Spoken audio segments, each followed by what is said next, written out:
Ben Pearson, the Rosa Tracker. So it finally happened. Something that I have been excited to have happen for a very long time. And it's going to happen finally. And I'm just so excited about this. Now, what might this thing be? Well, it's probably not what you guys think. It is a mission announced to visit the asteroid Apophis. Yes, I'm a nerd, okay? But sue me. Apophis is an asteroid that gained a lot of attention maybe 10 years ago, roughly.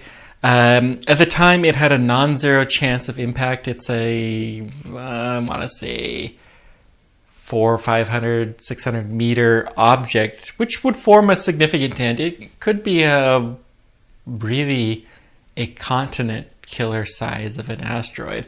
It's not going to be, end all the world like the dinosaurs if it were to ever hit Earth, but it would be a really, really bad day. And what was going to happen is in 2029, it was going to pass close to Earth, and we know this. We've known this for a long time.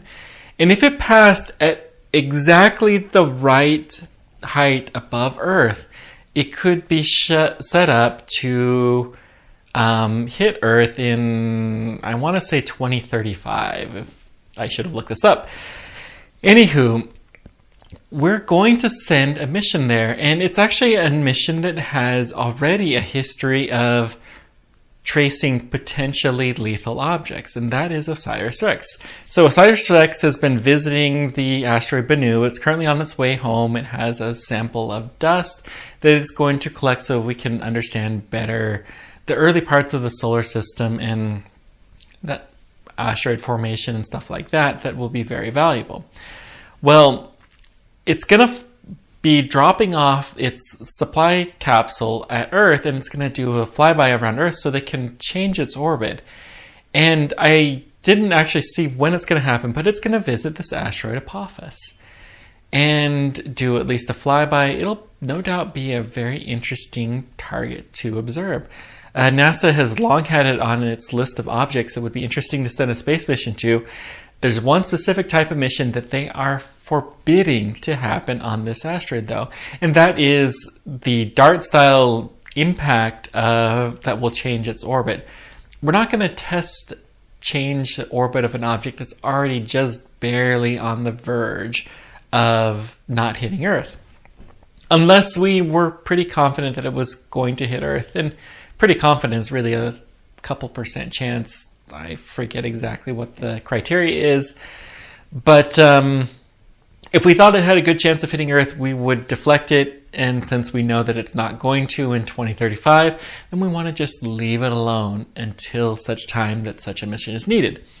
So OSIRIS REx, that has been tracing Bennu, which has the highest chance of hitting Earth of any known object in the next 200 years. Virtually all of those impacts are from the year 2175 to 2020. They're a very, very small chance, depending on exactly how things line up, spread across years.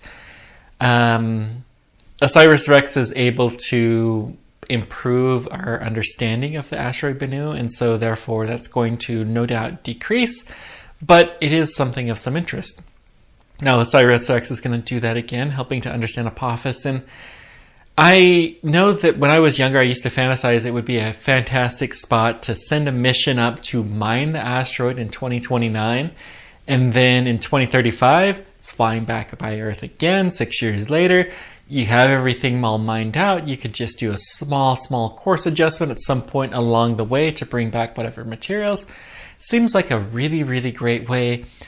I haven't studied it as much recently, but last time I checked, Apophis doesn't really have anything that is super valuable in terms of its composition. But it's still an interesting target, and I'm glad that we're finally going to send something to go explore it. Thank you guys so much for joining me. Let me know what questions or comments you guys have, and until next time, keep on tracking. Take care, guys.